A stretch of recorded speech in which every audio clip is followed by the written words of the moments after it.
Welcome to the Off-Though Podcast, everybody.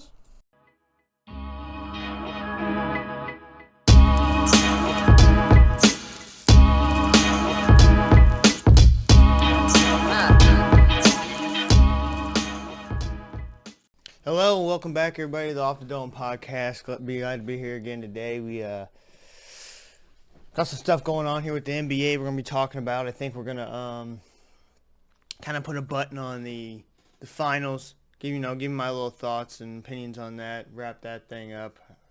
Seemed like a squandered opportunity for Boston, but we'll get into that.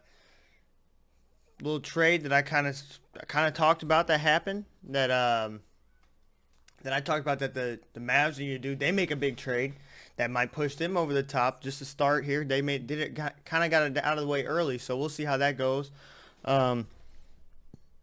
But I did want to talk about, just found out this morning, Jalen Ferguson has died, linebacker for the Baltimore Ravens. So I just want to get that out of the way because that's terrible. I mean, 26 years old. This kid was from Louisiana Tech, a stud coming out of college, just absolute fucking stud. And just to hear this is just heartbreaking, especially at 26 years old. So thoughts and prayers go out to the family and friends involved in all that. They haven't said the reasoning, what's going on. We don't know yet, but it just broke that the Ravens had just found out the Ravens had put this out that he has passed away. So that's just terrible. You hate to hear anything like that happening, especially as that young. He had a whole future ahead of him. Great kid, stud out of college, man. So it sucks to see something like that. I was hoping for big things from him coming in with Baltimore, finally getting some reps. Kind of slow worked into that process. He was I think a third round pick. So tough to see that. So I just wanted to make light of that because that came out this morning. So still nothing yet on what's going on, what happened, what the reasoning is behind that. But thoughts and prayers go out to the family and friends involved. So we'll go ahead and put a button on this Warriors Celtics, and I think we're gonna maybe talk a little bit more of this tomorrow. We might have Andrew on and get his thoughts about it. About his Celtics, see how he's feeling about that. Really that did not go the way I thought it was gonna go. I didn't think I thought the Warriors were outmatched, but they just really, it's the same old song and dance for Boston. It was what was driving me crazy, man, seeing these guys in here and then just fumbling it. I mean, they literally gave up this series. They gave up this finals, and they're gonna look back on it, like I was saying before. They're gonna look back at this and be like, man, we really squandered an opportunity here, and you hate to see it. With the complete team they had, I don't know how. What I kind of want to talk about is who's going to have the easier time getting back here. By the way, if y'all are just now checking out the YouTube, we're going to start posting these videos, updating these videos here now. We kind of dialed this thing in. Looks a little better, sounds a little better. The quality is getting a little better here. We're straightening things out a little bit. We're slowly working the process out. Your boy's trying to figure this thing out. We're going to get this thing going here. So now the YouTube channel is looking good. What I need y'all to do is go down, like, subscribe, comment down below. I want to know what y'all think about who's going to have it easier getting back. This is what we're going to talk about. Warriors, Celtics. Who has it easier coming back next year? Who can get to the finals? To me, I've been kind of going over this thing, and really I wanted to look at these teams. And I know we don't know, right? We don't know what's going to happen with these teams as far as offseason. We got the draft tomorrow, which we still could have some trades coming up to that draft, which we'll get into one of the trades that happened that I really love for one of these Western Conference teams, but we'll get in there. So what are these teams going to do moving forward? How are they going to look? We don't know yet. We'll assume some of these teams are going to be doing something. You know what's going on with Brooklyn, which I'm going to be talking about with Kyrie, and I think where he should go, because now it's come out that they're kind of stalemate in the talks of re-signing him, and it doesn't mean he can't go back, but now it's everybody thinking, where's he gonna go? Where's he gonna be now? So we'll kind of dive. We don't know what's gonna happen with these teams, but going back and forth, seeing who I think was gonna be having an easier time getting back here. I was kind of hard on Boston, but really Golden State's gonna have a hard time getting here too, because that West is now got some contenders. Because if you think about it, Denver, right? Denver never played this postseason with guys. They were missing two of their big guys. Michael Porter Jr. and Jamal Murray didn't play. That's big. That's their big. That's their big guys. So that team's gonna look a lot different. Whatever pieces they're gonna have coming in and out of there, I think they need to make a couple moves. But really, we didn't even get to see them, and they had the MVP. They had the MVP on their team by himself, and really that's gonna be huge. You get those two guys back, that changes the dynamic of the Western Conference right there. Memphis, Ja's gotta stay healthy. That's gonna change it. That's the big ones, right? Is Memphis. They're the big talkers, the big rivals. You see them talking back and forth with Golden State. So that's going to be one right there. I think they're going to play a huge factor in that Western Conference. The Phoenix, things are going to get shaken up. Are they going to look the same? Devin Booker, Chris Paul, probably those guys are going to be there, but it sounds like DeAndre Ayton doesn't want to be there. They can't figure that thing out, so he'll be gone. Phoenix is going to look different. I think they're no longer going to be so dominant. I don't think they're going to dominate in the number one seed like that again, because I think that roster's going to go through a shakeup. They're going to have to figure something out. Where I know Ayton. I think the Lakers will bounce back. I'm not saying, now pump the brakes, I'm not saying they're going to be this dominant force, right? I'm not saying that. But I can't sit here and say they're not going to make the playoffs again. LeBron's win now. Now he's out one more year on this contract. They're going to retool. Anthony Davis got to stay healthy. We don't know. We can't figure out if he's going to stay healthy, right? And their team is just a bunch of vet minimum guys anyways, and we're going to talk about this when we talk about Kyrie, why I don't think Kyrie goes to the Lakers. Just saying. Don't think it's going to work. But I know it's fun to talk about it, and we'll talk about it too. But with the Lakers, their roster is going to change because most of their team is vet min guys, and a lot of them are free agents. So you're going to have the main core, Russ, which they might still try to trade. I don't think anyone's biting, but they might try to do wheel and deal with him. But say they don't. They got Russ, AD, LeBron. That's their core guys, right? As we take a look, let me look at the roster here real quick. Because, Malik Monk is gone. Carmelo's free agent. Austin Reeves, free agent. Ellington, free agent. I mean, Avery Bradley, Dwight Howard, DJ Augustine, Kent Bazemore, all free agents. They got LeBron, AD, Russell Westbrook, Horton Tucker's coming back, and Stanley Johnson. These are the guys they have under contract. So their roster's going to look a lot different. Who they bring in to help out, we don't know. We'll see. We'll see what happens. So I think they're going to get better somehow. They're going to at least be in playoff contention. Utah, we don't know what's going to happen with them. Dan Schneider, we talked about him. He's taking a step back. So they got a new coach. Does the Spider stay there? Does Gobert stay there? They're talking about breaking that tandem up, that roster. So we're going to see a different roster there. That's your fifth seed. So really, I think the West is going to be a lot tougher. I think Minnesota's on the up and up. They look good. Pelicans, they're going to have Zion back. Clippers, I think Warriors, the West is going to be crazy next year because Clippers are going to come back healthy, which I think they got to make some moves. Kawhi coming back, PG coming back, and running that thing back, which they're in win now mode, right? Paul George's 32, so Kawhi's 30.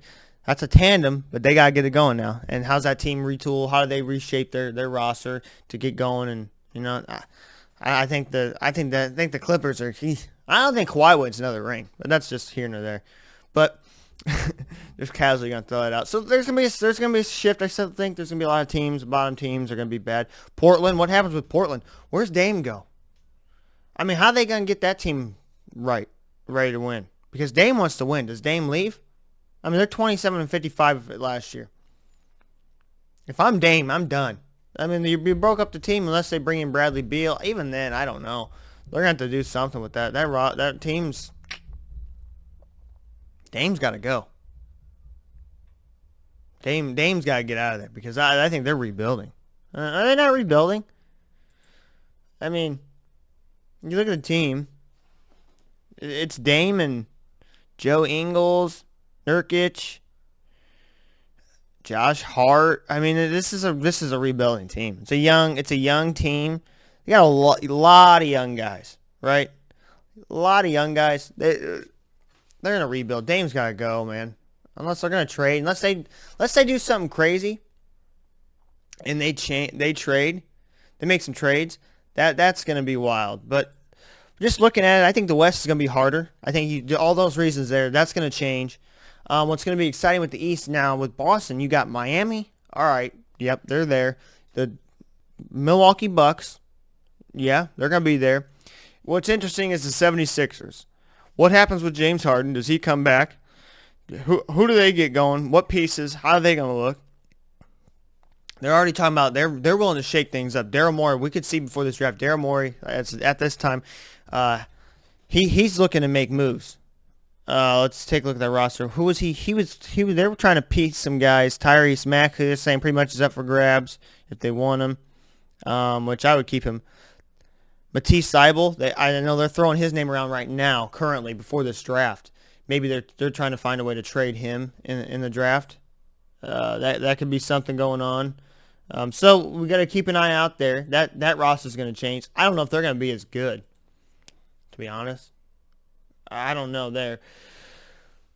So that's a shaky. We're already getting shaky, and that was a top team. That was 4 seed. So I don't know if they can even get to the 4 seed. But he seems like it's getting weak again. Chicago, they're an interesting one. They're an up and up, but to me, and they're hard to buy. They're a couple. They're a piece. What's Levine doing? Is Levine gone? If Levine's gone, they're rebuilding. Which I hate to say it. I mean, because he's the one piece, right? Because I like Io DeSumo coming up, young guy. He out of Illinois. He's looking good for them. But without Levine, Lonzo right now has had that knee injury, had surgery, and is recovering. But the rehab, he's kind of had a setback in rehab. He might have to have another surgery. So you're in question mark there. Toronto's young. They're a question mark. I think they're a piece or two away. What do they do? Cleveland was kind of almost a surprise team. Do they get any better? Hornets, I think they're a few pieces away. They need some help with LaMelo and them guys. They need some pieces to seriously contend. I think Brooklyn is the question mark, even though they made the playoffs. Right, they're the Eastern Conference version of the Lakers, where they have some pieces. What do they do to compete? We know Ben Simmons is coming back. What is he going to provide with Kevin Durant? And is Kyrie there or not? And then they're going to have to get some pieces in before they're really contending. But I think next year they kind of get up in that top 4 with Miami, Boston, Milwaukee. I think 76ers might take a step back depending on what they do. The Knicks are another question mark. A lot of young talent. We'll talk about this in the Kyrie trade. I think they're the best fit. Just saying. We'll preview that, though. Well, that's coming up. But so there's... Really, for me, the West is a tougher conference. West is where it's at. I think Warriors have a harder time getting back to the finals over Boston. I think Boston can get there.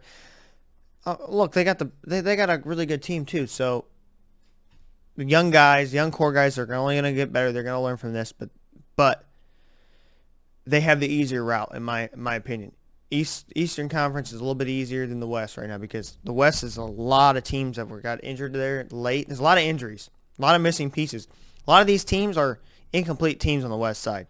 Just with the Pelicans with Zion, which they're the younger team, newer kid on the blocks. Memphis at the 2 seed, they didn't have Ja, so they didn't have a chance in that series. That's just how that goes. Dallas, what do they do to get going? I think they're going to be shot up. They're going to take a jump. Excuse me. If I could talk, they're gonna leap up. Seriously, they're gonna leap up. I like their chances of moving up and doing their thing. LA again. I think the Lakers are gonna do something here to get going with LeBron. This is his last year in the contract, and then it'll be next year's storyline is gonna be because that's when Bronny will be out, right? LeBron's gonna go wherever Bronny gets drafted. That's just that's happening. So whoever gets to draft Bronny gets LeBron James, and they're gonna play for a year, and then LeBron's gonna retire. It's like that's what we're gonna do. That's the storyline of the NBA, right? That's how it's gonna go. Because I know he has one more year. Bronny comes out that next draft. Should be Bronny's draft, and then to me, LeBron's gonna wait till this time next year. Bronny will get drafted, probably number 1, just so you can get LeBron for a year. Like wherever he goes, then LeBron's gonna go. That's how the story's going to go. And then that team's going to win a championship, and then LeBron retires. Now, wouldn't that be fucking nuts? Anyways, we're getting off topic. No, that's how I see it, though. I say West is the wild fucking West, man. Western Conference next year's gonna be great as long as no one gets hurt.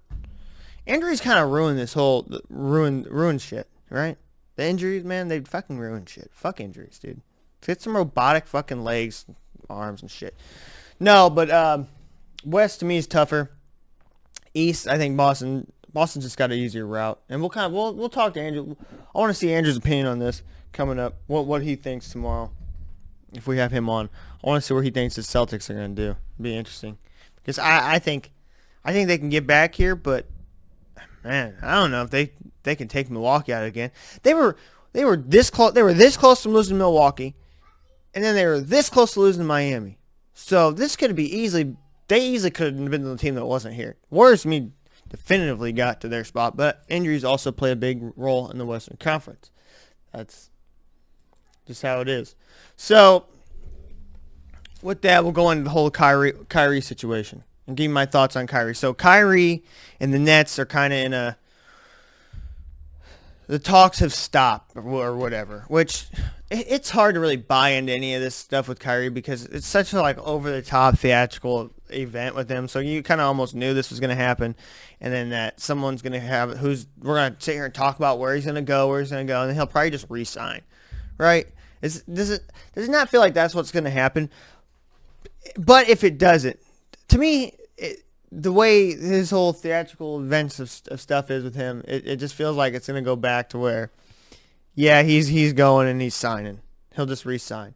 Him and Kevin Durant, and they'll get somebody. You know what they need to do is, and I'm just throwing this out here, they almost need a big.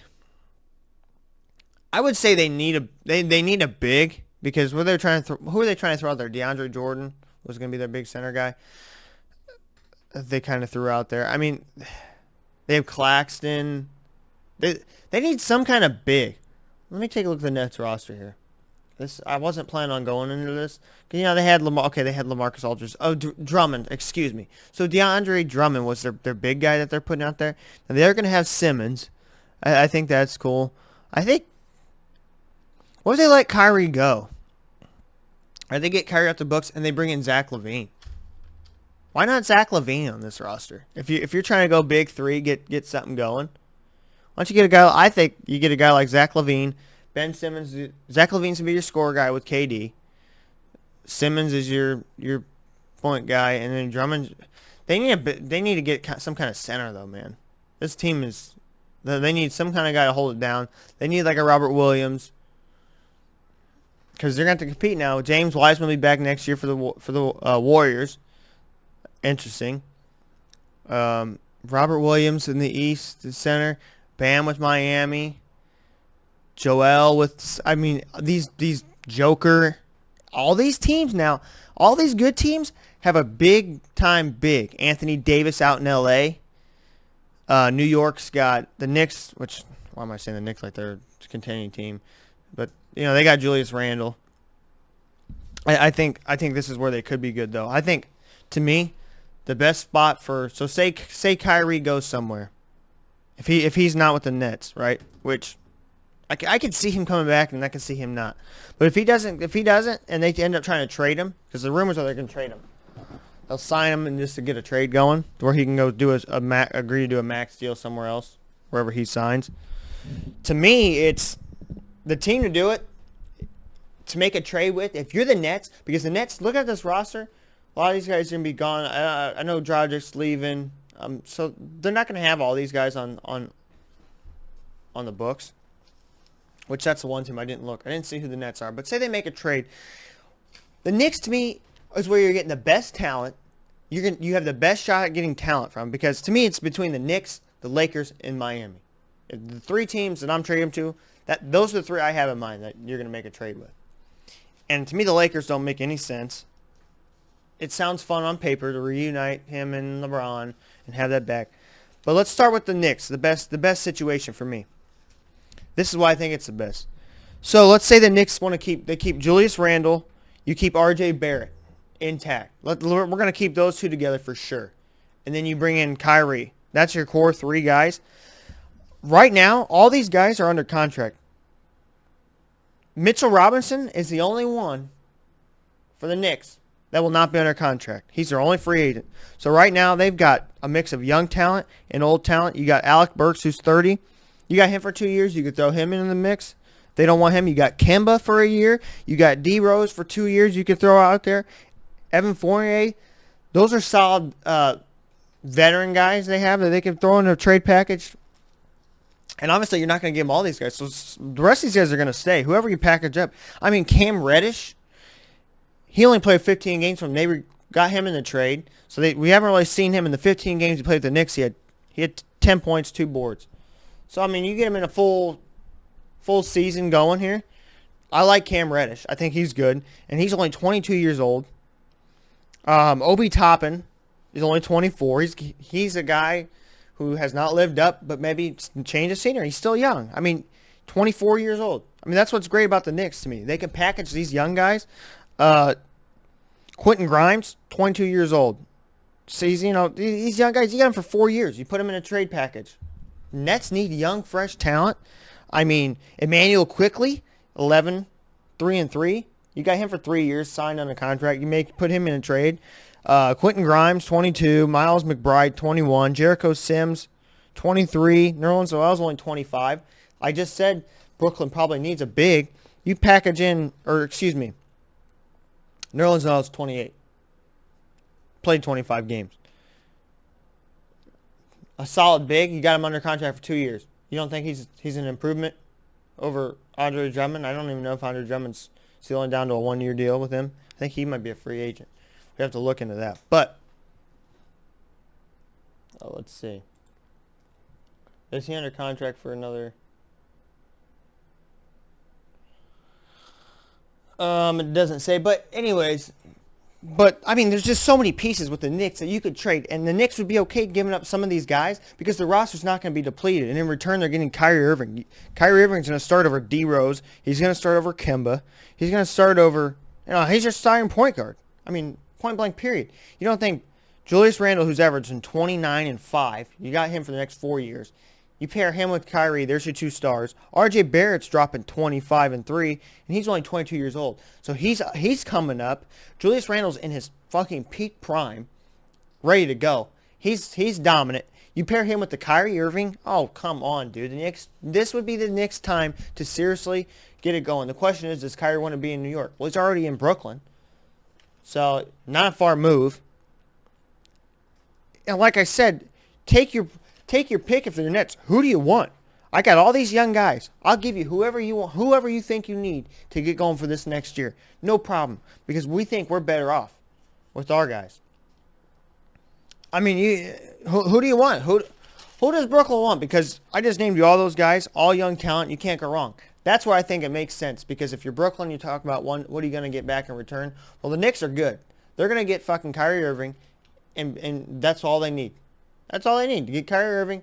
They've got their pieces, and then they do their own little thing, and they figure out who they want to move forward with what they've got going.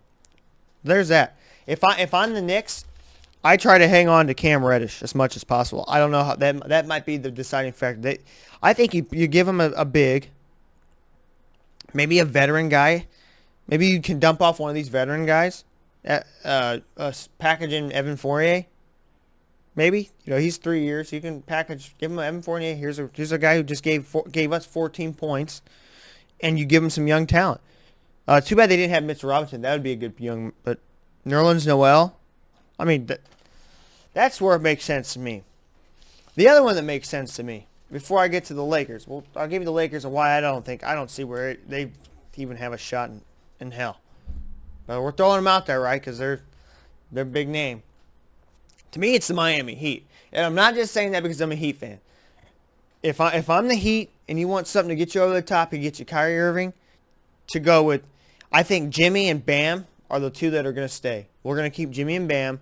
Obviously, they can't go nowhere. You're not going to move off them. And then they're giving you 21 and 19 from those 2. Bam's giving you 19, 10, and 3. Jimmy 21, 5, and 5. This is regular season. So the one thing is you might be losing Tyler Hero. If you give him Tyler Hero, then the Brooklyn's looking scary, boy. But, I mean, you can give him Tyler Hero. You can give him any of these guys. Max Strus, Gabe Vincent. Can you unload Duncan Robinson's contract? To me, I like Duncan. I like to keep him. You could throw in Kyle Lowry. I mean, the Heat don't go as deep as the Knicks as far as young talent that to package in, but you got the sixth man of the year in Tyler Hero that you can offer. That's 25 and 4 right there coming off your bench. He'd be your starter. So you say that's up for grabs. So you'd have Kevin Durant, Tyler Hero, and Ben Simmons. That's pretty damn good. The only question with Tyler Hero is how he shied away in the playoffs, but that's neither here nor there. Let's say he gets another year under him. He's only 22. He gets another year under him, matures, looks better, takes another step forward, he averages 22 next year, and he doesn't shy away. That would be a hell of a move for Brooklyn. That's a big return there. You're probably your single biggest return if you went with Miami. Whereas the Knicks, you're going to get a few pieces that are pretty damn good. You're going to get a Tyler Hero. That's your big kahuna fish out of the fucking trade that you're going to get. And then with Miami, they could just try to re-sign Victor Oladipo if they lose Tyler Hero. Try to bring back Oladipo. You've got Gabe Vincent, Max Strus, maybe bring back Caleb Martin. Maybe they bring him back. You got Duncan Robinson for 4 years. P.J. Tucker left. It's now 76ers saying they're trying to go after him, but P.J. Tucker opted out. You could still maybe bring him back. So I think it's not the end of the world. And if they wanted a big Omer Yurtseven, probably butchering that name. We have him up for grabs. Now I don't know if that's going to make the sweeten the pot that much, but it's a big if Brooklyn needed it. So to me, I would say the Knicks probably do look a little better though if you're going to make that trade. If I'm Brooklyn, I'm hitting up the Knicks. That to me is a big spot. Miami's not far behind because you're getting Tyler Hero. I think is what they would end up. They would have to get Tyler Hero in that trade to begin with. You're starting there, and then you're going to have to move some pieces around, some cash, some picks, whatever the case may be for Brooklyn, but whatever they're going to want. But that would make the most sense. And then the last one to me is the Lakers. I don't see it. I heard Clippers. I don't really understand the Clippers either, so I didn't even put them in this. I've been hearing Clippers, though, among these other teams, and it's still early. We don't know. No one knows what the hell's going on with Kyrie. This will be a long, dragged-out process. This isn't going to happen overnight. This isn't going to happen before this draft tomorrow by any means, I don't think. This is a long, drawn-out thing that happens, I believe, with this Kyrie Irving, if there even is a trade. If they even find out they're going to start doing a trade, Knicks and Heat, to me, make the most sense. Lakers doesn't make any sense. I'm not even buying the Clippers. I'll put the Lakers in here. You want to know why the Lakers doesn't make any sense? Here's why. The guys they have under contract, we kind of already talked about this. So LeBron James, he's got 1 more year. Anthony Davis, 2 more years. He has a player option after the first year. Westbrook, he's on his last year. Then you have Horton Tucker for 2 years, and Stanley Johnson and Wenyen Gabriel. Those are the only guys you have under contract. Everybody else is a free agent. Malik Monk, Carmelo, Austin Reeves, Wayne Ellington, Avery Bradley, Dwight Howard, DJ Augustine, Kent Bazemore. So you have nobody on your roster. Who are you offering Brooklyn to make a trade? You know they don't want Russ. They're not going to take Russ. Even if they do, I don't think it's enough. You have to package something with Russ. So what else are you giving up? And by that time, okay, can they even afford? I want to know, could they even afford it? Because right now, to me, they would have to dump Russ to even make this work. And then they get Kyrie, Anthony Davis, and LeBron. To me, it's still not enough. You have to have a team. You're not going to get enough veteran minimum guys because that's what this roster is compiled of. Is a bunch of veteran minimum guys that they put together that it's not working. This way of what the Lakers just did last year. Everyone said, well, Anthony Davis is hurt. Russ didn't look that terrible. Okay, Russ is giving you 18, 7, and 7, and he averaged the same amount of turnovers as LeBron did. So it's not like it was this big, wild. Everyone dogged. It was so easy to dog on Russell Westbrook this year, and he kind of deserved it a little bit. His play was sloppy, but in the grand scheme of things, did not play any worse. The only reason we're shitting on Russ is, A, he's the scapegoat for the Lakers' bad season. They're going to blame Frank Vogel and Russell Westbrook. That's why we had a bad season. Well, if Russell Westbrook was averaging the same amount of points as LeBron James, we wouldn't be talking about him because they average the same amount of turnovers. Everyone wants to talk about, Westbrook having these terrible turnovers. Go look at the numbers. They average the same amount.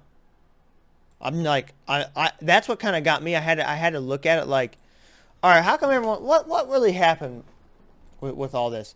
If you want to go back and look at it, let's look at turnovers. LeBron James is at 3.5. Westbrook's at 3.8. They're turning the ball over at the same rate. And they're getting steals 1.3 and 1. So you're telling me and Russ played more games.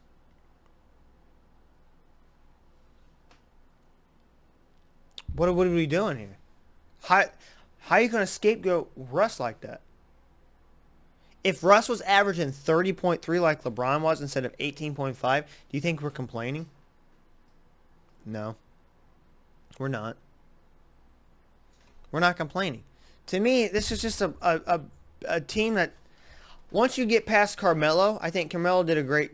You're getting 13 from Carmelo at the age of 38, and he played 69 games, dude. It's not like he missed games. Carmelo's looking great. Remember how we wanted to kick him out of the league because he's washed? Dude, now look at him dropping 13 off the bench, playing 69 games. After that, though, your production is because you have a bunch of veteran minimum guys that they don't fit. None of them work together.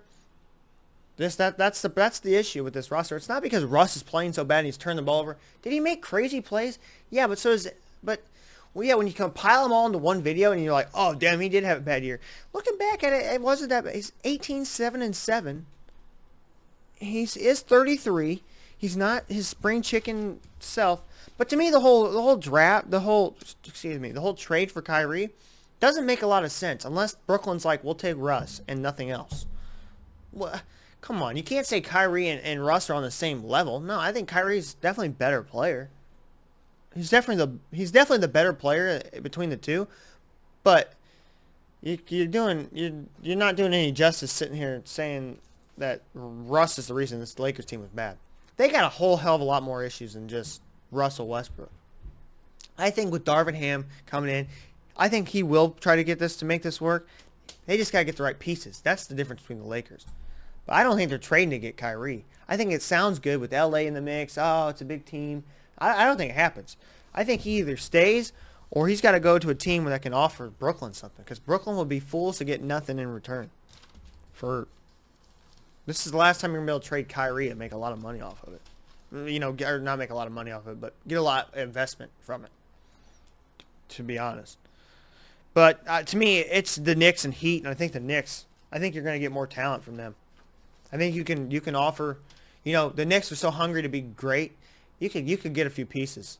And they've got pieces to spare. I mean, like I said, I would try to hang on to Cam Reddish if I'm the Knicks. But, I mean, look at it, maybe you can get rid of that Kemba contract. You might have to get rid of Emmanuel quickly, which I like at 23 years old, averaging 11, 3, and 3. You got him for 3 years. That's not bad. Maybe dump the Obi Toppin deal. Try to bring back Mitchell Robinson, get rid of Obi Toppin. I mean, they got guys they could spare.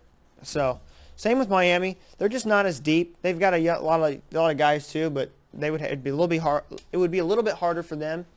But either way, they're putting you over the top. And boy, if you're the Nets, you got to think, man, we can get Tyler Hero. Not bad for Kyrie, who's really didn't work out for you anyways. He's great, but didn't help the cause. So that's where I'm at on it. We'll see. We're going to see that unfold and where that goes and all that stuff. We're going to be a circus show, I'm sure.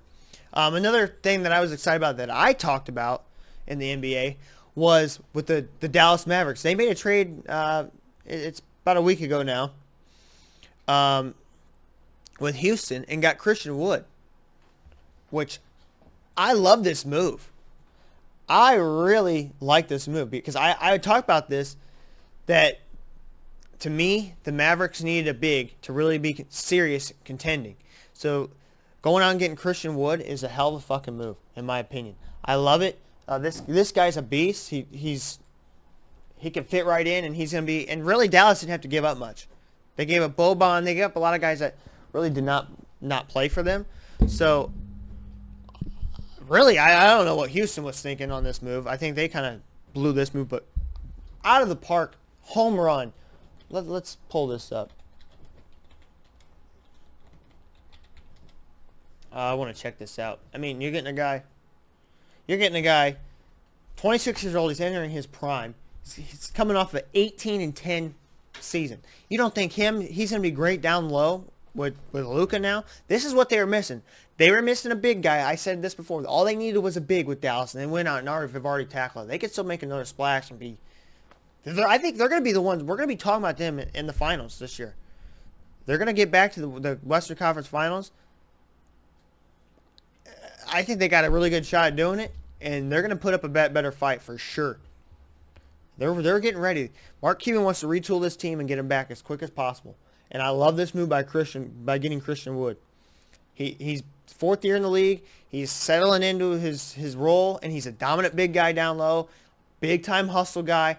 He's going to be on a team now that can win. So we're going to see a different mindset out of him. He's on the Rockets now, team that's stunk. So I don't care what you say. A guy's effort is going to be great even on a bad team. But you put him on a team that's winning for a championship, it changes. It changes because you got a chance. You know you have a chance. When you know you don't have a chance of getting in the play, even in the playoffs, it's like it's depleting.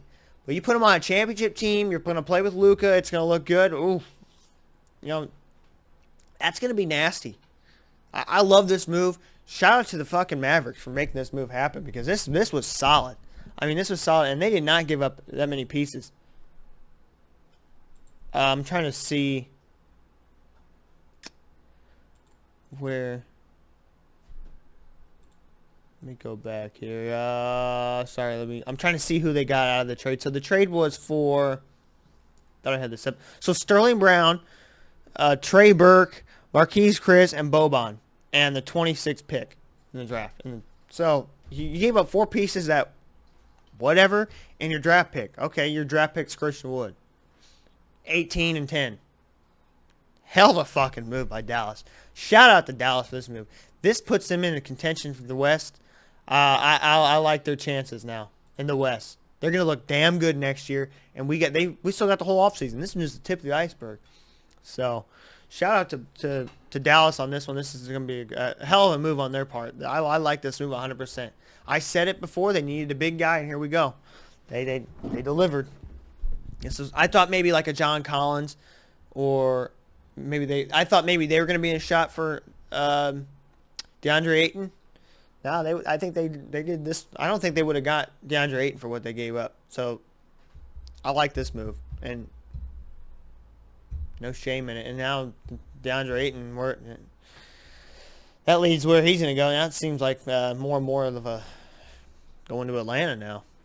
But we'll hit that. We'll cross that bridge when we get there. So shout out to Dallas, man. They delivered on this move. I like this move. We'll wrap things up here. I got a little story about with Nate Diaz, which I didn't know this was in the. They were kind of talking about this. So Nate Diaz is talking about how he wanted to fight in the UFC. He kind of got on Dana, and I was like, hey man, what are we doing? I got better things to do, and kind of hinting at fighting Jake Paul. Either book me a fight, or fight Jake Paul. Now Dana White said you should probably go fight Jake Paul. That fight makes sense. So it sounds like Dana's not wanting to put him in fights because we had talked about Nate fighting Usman, which I don't like that fight. Nah. I love me some Nate Diaz. He's a shit talker. He does whatever he wants, and then he goes out and puts on a great fucking show. I love everything about Nate Diaz. I want to see him in the octagon, but fuck yeah, do I want to see him fight Jake Paul? Yes. Let's see that. Make that happen. Make that happen immediately. I want to see him fight Jake Paul. I want to see that go down. Of course, I want to see him in the UFC, but it doesn't sound like they're going to make that happen. Should he fight Usman? No. Would I want to see a McGregor fight again? Maybe. Bring back McGregor. Let's see what McGregor has against Nate. Because I thought he looked good against Leon Edwards. Burns, maybe? Have him fight Burns. You can make a fight happen. I don't know what the animosity is between these guys. It's always been Nate Diaz is like Stone Cold of MMA. Like, you know how back in the day it was fuck the boss, fuck Vince McMahon, whatever. Now Nate Diaz to me is that Stone Cold of MMA right now. Fuck it. You don't want to make that fight happen? You don't want to make money? You can make money with Nate Diaz. Everybody loves Nate Diaz. Give him a fight. Give him a fight he wants. Usman, that's kind of disrespectful. But he kind of made the comment like, oh, Nate hasn't fought anybody. No one wants to fight. He's had a lot of losses in his last fights, which is true and not true at the same time. I mean, he's going to make you money. How competitive are the fights going to be? I mean, the Leon Edwards fight, let's not forget, Nate Diaz rocked Leon Edwards at the end of that fight and could have won that. It was like he was just fucking with him, not even trying like, I'm not gonna take this shine from you. I'll let you get this fight. He tagged him at the end of that fucking fight and could have won that shit. So the Masvidal fight, that was a great fight, but then, that was 2019. That's been some years now. 2019, that was a damn good fight. He beat Anthony Pettis, so he has won. He beat McGregor in the first one, lost in the second one. So let's not act like he just hasn't had a lot of fights. He doesn't fought a lot. 2015 against Johnson, March 5th, 2016 against the first fight against McGregor. Then August of 2016, the second fight against McGregor. Then he takes 3 years off, fights in 2019 twice, Pettis and Masvidal. Then takes another 2 years off. So they're not fighting. It's not he's not very active. That's the thing. Get him a fight. People love watching him. Let's not act like we don't love watching Nate Diaz fight. He's fucking fun as hell. He shouldn't fight Usman. We know that. You can give him Burns, Vincent Luque, Wonder Boy. You can get him a fight. Come on. But if he's not going to take any of those fights, yeah, I want to see Jake Paul. I want to see him fight, period. So if it's going to be Jake Paul, let's see Jake Paul. That would be a fucking banger of a fucking fight. Fight Jake Paul. Let's see it, man. Dana's crazy for not making it happen. Now, you got these guys jarring at each other. He's not going to let them talk his talk. Dana's not going to let anybody talk that shit. He's going to talk right back at you. So, who knows? I just thought I had seen that, and them kind of going back and forth. I didn't know we were thinking about doing a Jake Paul fight. If that's the case, what we're doing, guys, get it fucking going. Jake Paul fights are fun. I mean, he's going to fight Nate Diaz. Boy, that's woo! Go get your money, Nate. That's a damn money-making mission right there. No fucking doubt about it. Damn. I would be excited to see that one. All right, man. We'll wrap things up. We'll leave it there. I think tomorrow we're gonna have Andrew on. We'll definitely chop it up with him about the finals, and then put a button on this year's finals. We'll see what his thoughts were on that. Again, if you guys are just now seeing this the first time, you made it all this way. First of all, if you made it to this point on the YouTube channel, shout out to you. Even on the Spotify, on the podcast, wherever you're listening, watching, if you made it this far, I love you guys, all right? I appreciate you making it this far. But for you YouTube folks, first time checking it out, subscribe, comment, like it, share, man, just whatever you can. Just hit that thumbs up, subscribe, share it, send it to whoever you want to. Have them check it out. Help grow this channel. Blow this thing up, man. I love y'all. Y'all have a wonderful day. Peace.